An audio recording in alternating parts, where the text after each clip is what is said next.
And I'm here on the Andrew Burnett Show with Ava Paige. Ava, how are you doing today? I'm doing excellent. How are you doing? Doing great. It's such an honor to have you here. I've heard so many great things about you through the years, and it's great to finally get to meet you. Well, thank you. I appreciate it. Thanks for having me on.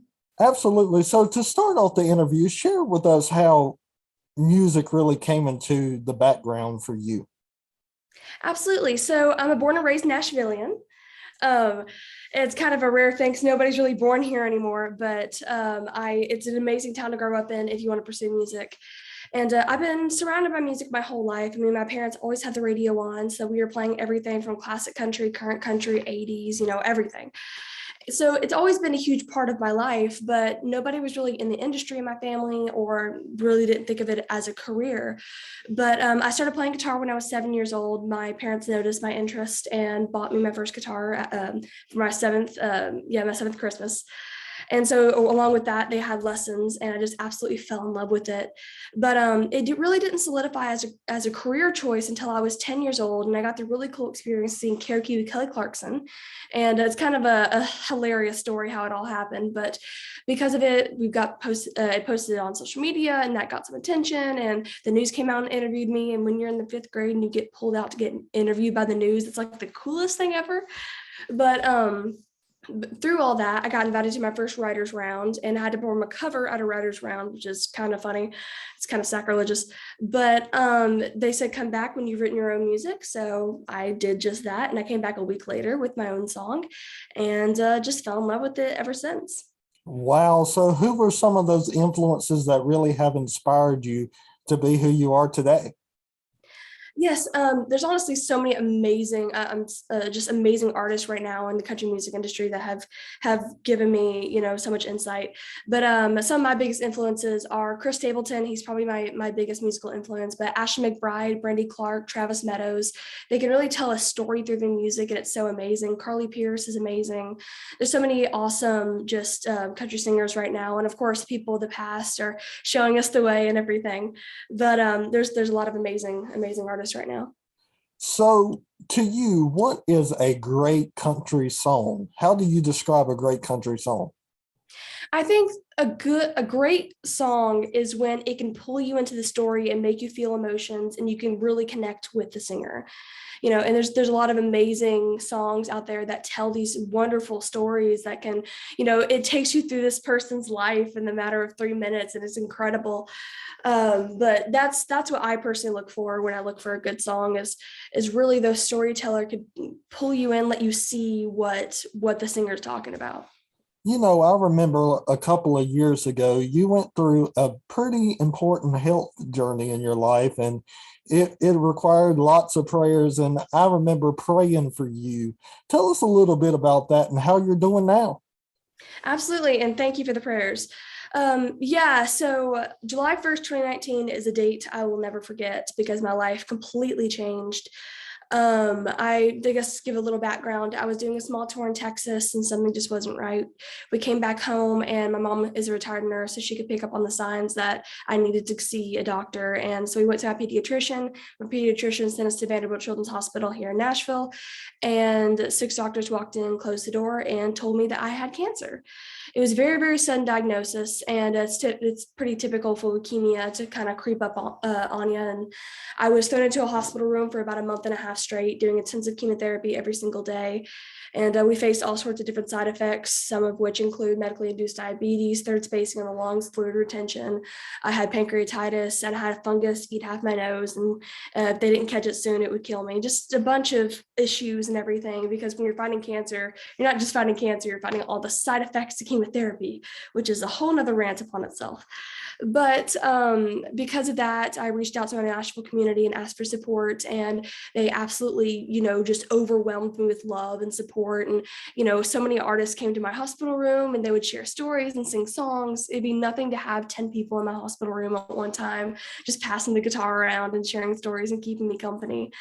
But I think Nashville is a big small town. That's what I like to call it, just because people really care for each other here. And, you hear horror stories about the music industry of people being, screwed over and everything, but there's a lot of amazing people in this town. And that was really, really prevalent when they came and, again, just would sit in my hospital room for hours and keep me company. But through all that journey, I've been involved with a lot of charity organizations and everything to help kind of give back. My cancer journey was definitely hard and long, but I wouldn't change a thing because I kind of found my calling, found my purpose. And I've gotten to meet so many amazing people, work with so many amazing organizations. And I can happily say sitting here now that I am done. I'm done with treatment and I'm cancer free. And so now they're just going to keep monitoring me and pray for the best. So was there a guest that stepped in your hospital room at that time that you wasn't expecting to come in, that you really had to sit there and pinch yourself like, is this really happening? A few times actually. I was very fortunate to have some awesome country artists come and stop by and keep me company. Some of the most prevalent, Miss Ashley McBride came and we sung together, did a duet together, and it was really great. And she's such a sweetheart anyway. I knew her before my diagnosis, but really got to sit down and chat with her. And she's just one of the most down to earth, amazing people that I know. And also Miss Carly Pierce and Michael Ray came by and they were super sweet. And again, would just sit down and talk. And they brought me sweaters, which I love. I have a hoodie obsession, and it's probably really bad for my closet, but oh well. And then this Brandy Clark stopped by and actually shared with me her new album before it dropped, If Life Was a Record, which check it out, by the way, y'all.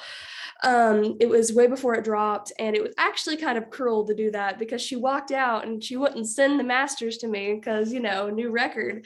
But it was so cool just to hear the stepping stones of the final product. But it was super great. I know when I was in the hospital, I missed Garth Brooks stopped by. I was discharged the day that he was supposed to come by, and he sent the celebrity relations over at Vanderbilt down and said that he was praying for me, and that was kind of surreal. But all of them are just so kind and so nice. Wow, it must be great to have a great circle of friends that really just support you, and that's exactly what it takes to make it in this industry. You got to know somebody that knows somebody that really just helps you get out there. Definitely. Networking is the biggest thing in this industry, and there's a lot of good people. Lots of good people like Ava Paige, I tell you what. I have already enjoyed this conversation so far. So, what many people may not know is that you're also a very talented songwriter. So, what really inspires you to write a good song? I absolutely love songwriting, and it's been a huge part of me for quite a few years now. But you have certain slots in a day where you go to write a song and everything. But when you write what's the correct word? When you write so consistently, your brain doesn't necessarily turn off. So it's like you'll be walking around and look at a billboard and immediately think of a song idea. Or you might be just like, it's kind of annoying sometimes because you're just constantly analyzing everything. But yeah, I mean, when you see a good like word or a twist or you come up with a cool idea, it definitely makes you excited to, get in the writing room and be like, guys, I have an idea. But yeah, I love writing songs, and I wouldn't change it for anything, just because you get to connect with people on an emotional level and share your feelings, and you can connect with so many different types of people. Just music has a way to connect people that nothing else does.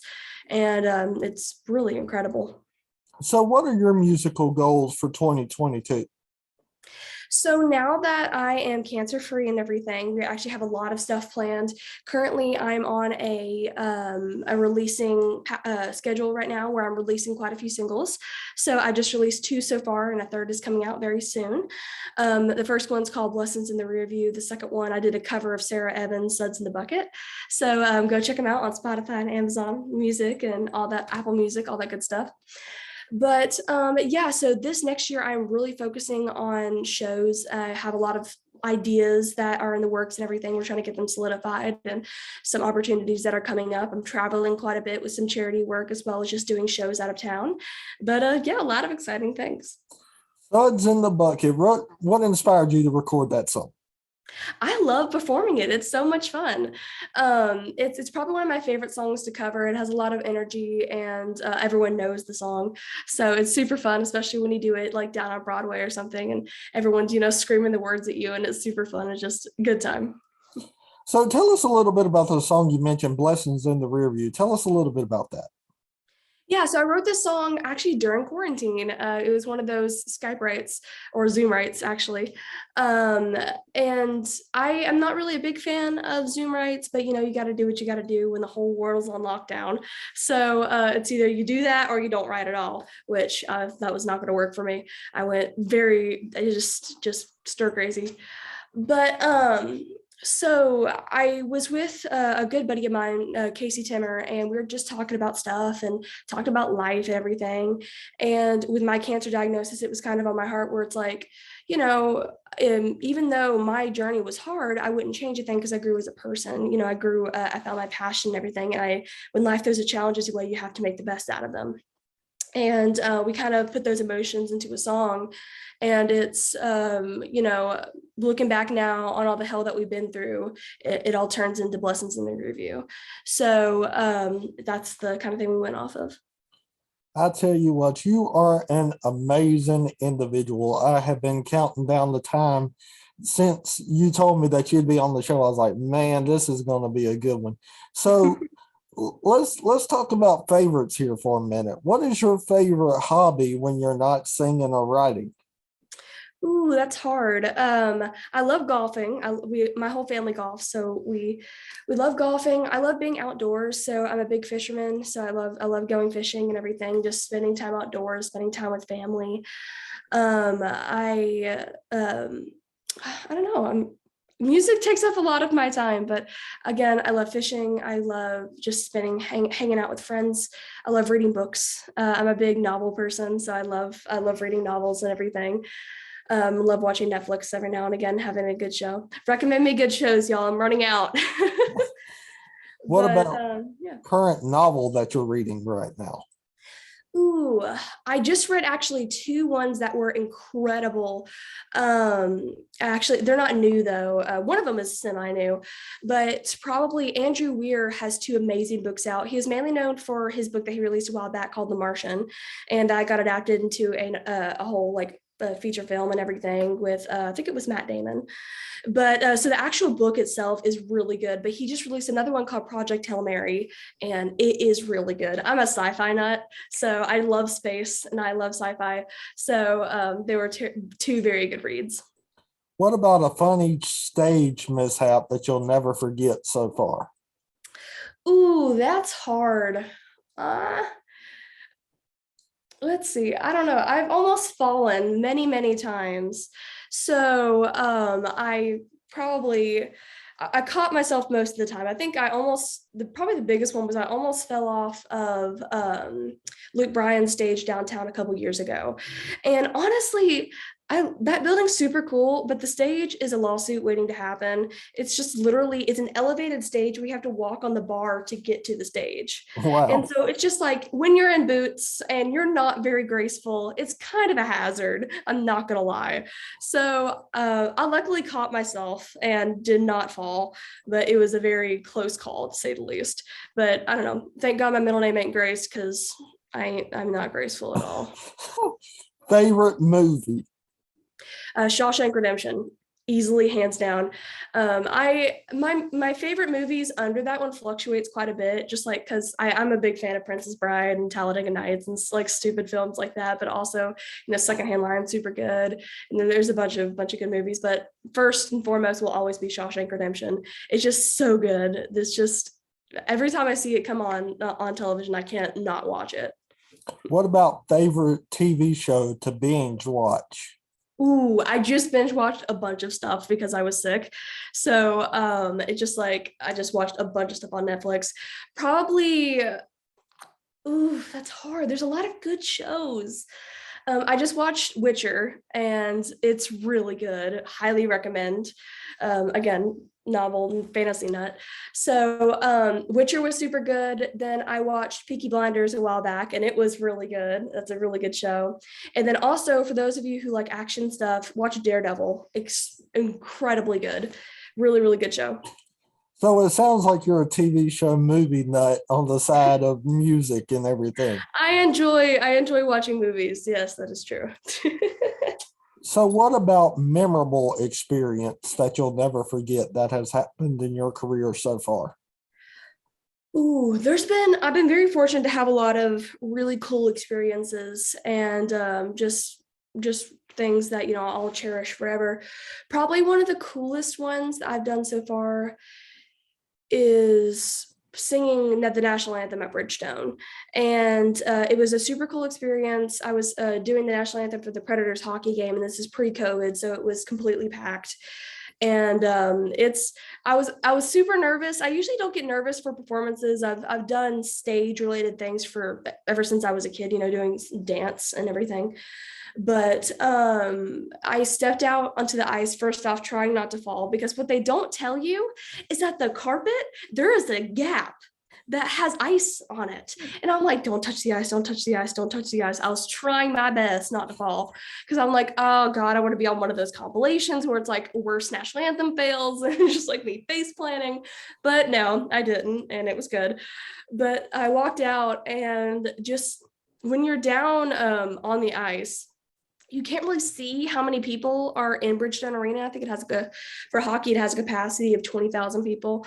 But so you don't really see it. You see little lights because some people have their flashlights on for the national anthem and everything. But then you start singing and you hear 20,000 people singing with you. And you're like, don't mess up the words, don't mess up the words. And then with our team, UC Sorrows is our goalie. So when it goes, oh, say, can you see? Everybody yells UC as in UC Sorrows. Luckily, I knew this before time because I'm a hockey fan, but it's just like it kind of caught me off guard, but not quite. But it was still pretty funny. But it was a really cool experience. Well, Ava Page, we have had a blast with you. Thank you so much for coming on the show, and you're welcome back anytime. Oh, well, thank you. Thank you for having me. Absolutely. You have a good day. Same to you. Bye bye.